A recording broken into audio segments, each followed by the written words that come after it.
नमस्कार, मैं हूं कमाल खान। लखीमपुर खीरी में एक बहुत तकलीफदेह जगह से आपके लिए ये प्रोग्राम लेके हाजिर हैं। ये जगह है पोस्टमार्टम हाउस, जहां दुआ करेंगे कि आपको कभी ना आना पड़े। जो किसान मारे गए हैं कार से कुचल के, उनका यहाँ पे पोस्टमार्टम हो रहा है। अंधेरा है, झाड़ियां हैं, कीड़े मकोड़े पतंगे उड़ रहे हैं, पुलिस के लोग हैं, कुछ उदास रोशनियां कुछ गाड़ियों की बीच बीच में चमकती हैं। लोगों के रिश्तेदार गमज़दा अपनों की बॉडी लेकर के यहाँ से जा रहे हैं। किसान आंदोलन की वजह से ये जो मारे गए किसान हैं, उनके कारण आज देश भर के अलग अलग जगहों पे प्रदर्शन हुए, किसान सड़कों पे उतरे। आज हमने लखीमपुर खीरी में भी देखा कि हर सड़क, हर खेत से होकर के किसान बाइक पे सवार, ट्रैक्टर पे सवार, अलग अलग तरह की गाड़ियों के ऊपर सवार होकर के वो घटना स्थल पे पहुंच रहे थे। लेकिन किसान नेता महेंद्र सिंह टिकैत से एक मैराथन मीटिंग के बाद एक ये सुलह हो गई कि किसानों को जो एफआईआर हुई है उसके ऊपर कार्रवाई होगी। हाई कोर्ट के रिटायर्ड जज से मामले की जांच कराई जाएगी। मृतक किसानों के परिजनों को 45-45 लाख का मुआवजा मिलेगा और घायलों को 10-10 लाख का मुआवजा। कर्नाटक कांग्रेस का ये मशाल जुलूस केपीसीसी ऑफिस यहाँ पर है, यहाँ से निकल करके शुरू हो करके ये राजभवन पर जाकर के खत्म होगा। यहाँ देखिए कांग्रेस के जितने भी वरिष्ठ नेता हैं यहाँ पर हैं। सिद्धरामैया जो कि विधानसभा में कांग्रेस के विपक्षी दल के नेता हैं, वो इसकी अगुवाई कर रहे हैं KPCC president DK Shivakumar के साथ। ये लोग विरोध कर रहे हैं लखीमपुर खीरी में हुई हिंसा का।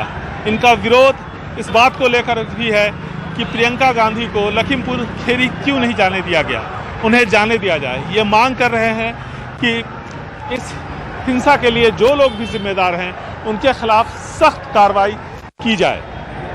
इस बार जो यहाँ पर जुलूस हम देख रहे हैं, इसमें कई सारे इलेक्ट्रिकल लैंप भी हैं और जो परंपरागत मशाल हैं वो भी हैं।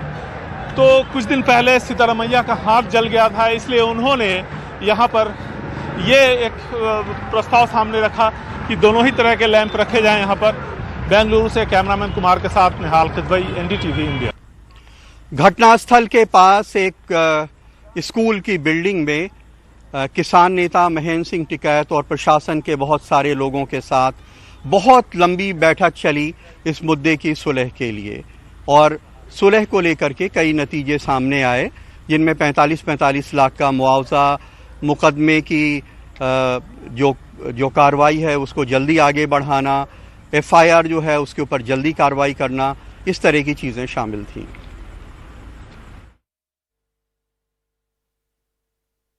जो उन्होंने तहरीर दी है उस पर हमने एफआईआर दर्ज कर ली है। एफआईआर कल ही दर्ज हो गई थी, उनको कॉपी उसकी दे दी गई है।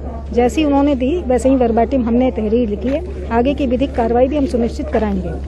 उनकी जो डिमांड थी उसके अनुरूप प्रत्येक मृतक को 40 लाख मुआवजा और 5 लाख किसान बीमा की राशि आवंटित करने के लिए, यानी कि कुल 45 लाख प्रत्येक मृतक को देने की बात हुई है। जितने घायल हुए हैं उनको 10-10 लाख मुआवजे की घोषणा हुई है। गिरफ्तारी हो जाएगी, जब से भोग होगा इनका उससे पहले गिरफ्तारी हो जाएगी। आज उनका पीएम होगा और उसके बाद अंतिम संस्कार। 45 लाख का मुआवजा, सरकारी नौकरी पक्की और एफआईआर बाप और बेटे पे दोनों पे। ये पहला वो होगा कि देश के होम मिनिस्टर पे एफआईआर दर्ज हुई हो। 120 का मुलजिम है, क्योंकि जो उन्होंने आज से 10 दिन पहले उन्होंने बयानबाजी करी थी वो भी कोर्ट करा जाएगा, और इसकी जुडिशियल इंक्वायरी ये सारी अभी पीएम होगा उसके बाद। एक तकलीफदेह मंजर ये भी था कि घटना स्थल पे 4 किसानों के शव ताबूत में तकरीबन 18 घंटे तक सड़कों पे रखे रहे। सड़कों पे उनके परिजन भी तकरीबन 18 घंटे तक बैठे रहे, गमज़दा, अफसोस जताते हुए, बेइंतहा परेशान। उनमें एक मंदीप भी थे जो फौज में नौकरी करते हैं। माँ बाप से मिलने यहाँ आए थे, लेकिन बाप नहीं रहे, गाड़ी से कुचलकर गुजर गए। ये 4 किसानों के शव हैं जो कल गाड़ी से कुचले गए हैं वो यहाँ रखे हुए हैं।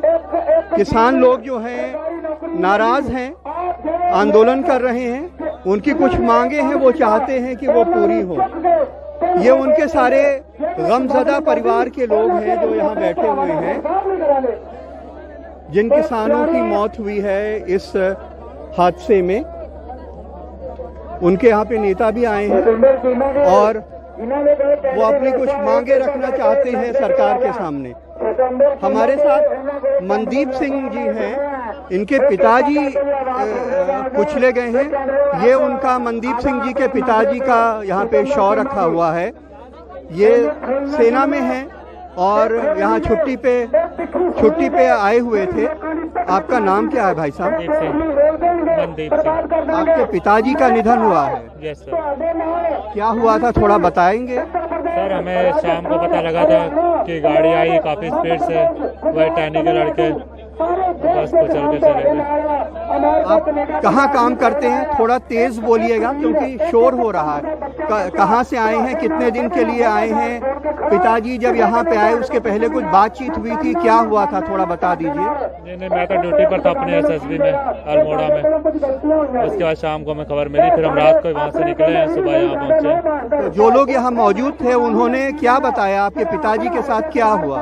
यही बताया कि गाड़ी उधर से काफी स्पीड में आई और ये टहनी के लड़के थे, सबको चलते हुए निकल गई। तो ये हादसा था या जानबूझ के कुचला गया है इसलिए कि क्योंकि किसान आंदोलन कर रहे हैं? आप खुद ही सोचिए, जब इतनी भीड़ होगी तो इतनी स्पीड में कौन गाड़ी लेकर आएगा। ये आपका बेटा है? क्या नाम है बेटा? थोड़ा तेज बोलो बेटा।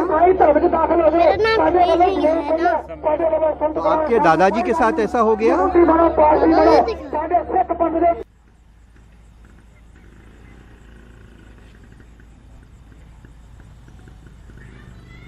किसान इस पूरे मामले का खलनायक गृह राज्य मंत्री अजय मिश्रा के बेटे आशीष मिश्रा को बताते हैं।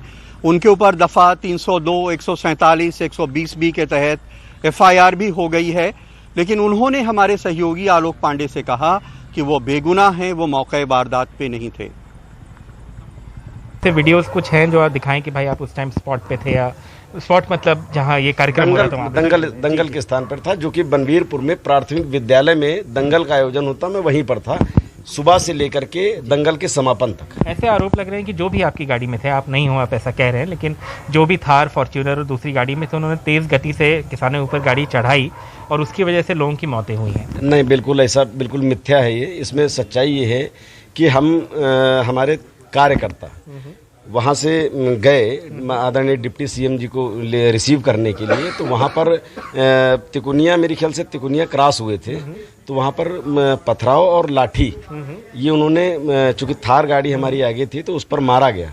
उसके मारने से हमारा वहाँ पर एक जो ड्राइवर था, हरिओम उसका नाम था, उसको वो पता नहीं उसी समय खत्म हो गया कि क्या रहा भगवान जाने। वो गाड़ी डिसबैलेंस हुई। वो गाड़ी डिसबैलेंस होने के बाद में एक तरफ पलटी पूरी, और उसमें बता रहे हैं कि जैसे मैं अपने आप को किसान कह रहे हैं, उसमें कोई 2 व्यक्ति चोटिल हुए, जख्मी हुए, चूंकि वो लखीमपुर जनपद के भी नहीं थे। लेकिन किसान तो थे ही, चाहे नहीं किसान भाई साहब, हम उनको तो किसान नहीं कहेंगे जो इस प्रकार की घटना करें।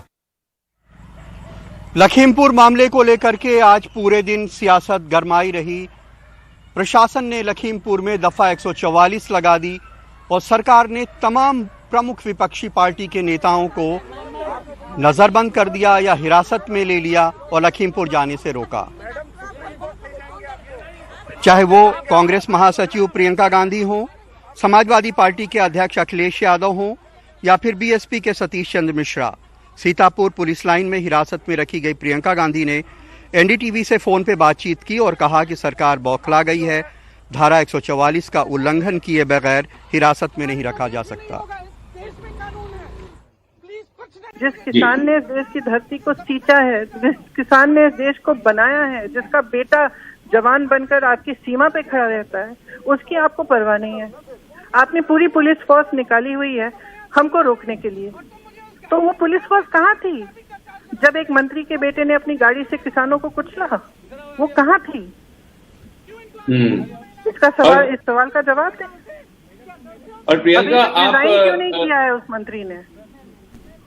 जी, और प्रियंका आपसे ये भी पूछना चाहेंगे कि क्या आप दोबारा कोशिश करेंगी वहां जाने के लिए? बिल्कुल, अगर यहाँ से मुझे रिलीज करेंगे मैं सीधे वहां जाऊंगी। मेरा मकसद है कि मैं परिजनों से मिलूं और उससे संवेदना व्यक्त करूं, बस इतना सा मकसद है।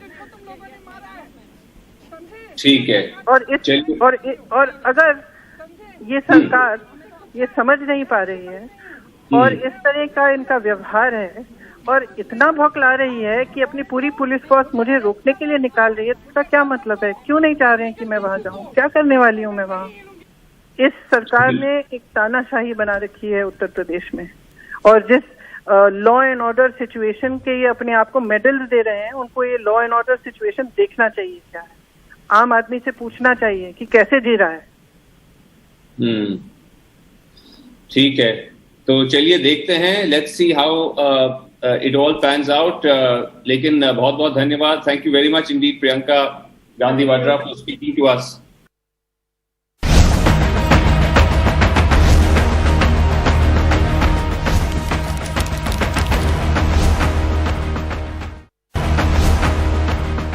भीम आर्मी के नेता चंद्रशेखर आजाद को प्रशासन ने कल आधी रात को लखीमपुर खीरी के रास्ते में रोक लिया था, लेकिन वो चकमा देकर बाइक से वहां पहुंच गए और किसानों से मुलाकात की। हमसे भी उनकी बात हुई, आइए सुनते हैं क्या कहते हैं। चंद्रशेखर आजाद जी भी हैं आजाद समाज पार्टी के। अब क्या स्थिति है और क्या मांगे हैं आप लोगों की? देखिए, कल जो हुआ है देश में नहीं दुनिया में मजाक बन रहा है, क्योंकि ये भारत आज़ाद जब हुआ ना, वो आंदोलन के जरिए हुआ। पहले भी अंग्रेजों के समय में भी आंदोलन हुए, हाँ लाठियाँ चली, लेकिन कल तो गोलियाँ चली और कुचल दिया गया। अन्याय के खिलाफ अपने हक अधिकारों के लिए लड़ने के लिए जो आवाज़ें उठ रही थी, उनको कुचल के ये पैगाम दिया गया सरकार द्वारा कि अगर आप अपने हक अधिकारों के लिए सड़क पे आओगे तो हम आपकी हत्या कर देंगे। तो ये जो षड्यंत्र, कमाल भाई, ये आपको समझना पड़ेगा, ये कोई घटना नहीं थी, ये सुनियोजित षड्यंत्र था। क्योंकि 25 तारीख को मैंने वो वीडियो सुनी है, गृह राज्य मंत्री स्टेटमेंट दे रहे हैं कि हम जो हमें काले झंडे दिखाएगा उसको सबक सिखा देंगे, हम इनको ठीक कर देंगे।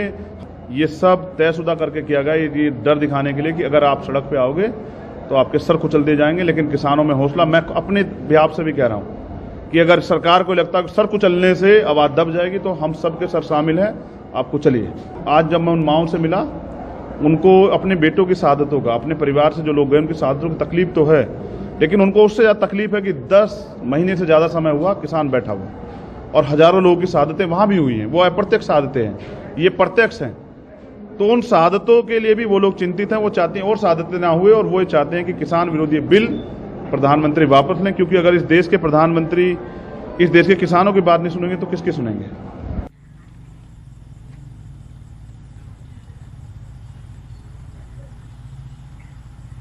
लखीमपुर खीरी की मोर्चरी से अब हम विदा लेते हैं। देश प्रदेश में आज बस इतना ही। बाकी खबरों के लिए देखते रहिए NDTV इंडिया।